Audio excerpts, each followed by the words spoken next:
matumizi ya kuni zinatokana na miti yanapelekea ukataji mwingi tu wa miti hapa Zanzibar, ambao inapelekea uharibifu wa mazingira. Sasa ili kuepuka uharibifu wa mazingira, tumeona bora tuende katika hii wanaita nishati mbadala, matumizi aidha ya gesi ama mkaa. Wanasema mkaa bora.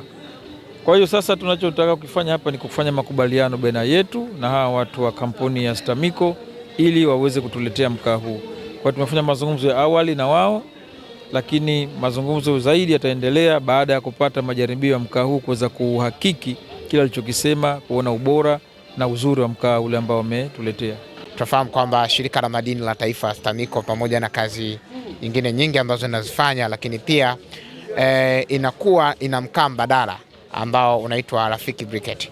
Kwa hiyo tunafahamu ya kwamba chuo cha mafunzo na ni miongoni pia wa watumiaji wazuri wa nishati safi, na wamekuwa wakiunga mkono jitihada za Mheshimiwa Rais Dr. Samia Suluhu Hassan pamoja pia na mwenyekiti wa Baraza la Mapinduzi Zanzibar ambaye ni rais pia wa Zanzibar Mheshimiwa Dr. Mwinyi, katika kuhakikisha kwamba pia tunatumia nishati mbadala. Nitumie fursa hii kwa dhati ya moyo wangu na kwa niaba ya STAMICO kushukuru sana kamishna wa chuo cha mafunzo kwa mapokezi mazuri na kikao kizuri ambacho tumekifanya.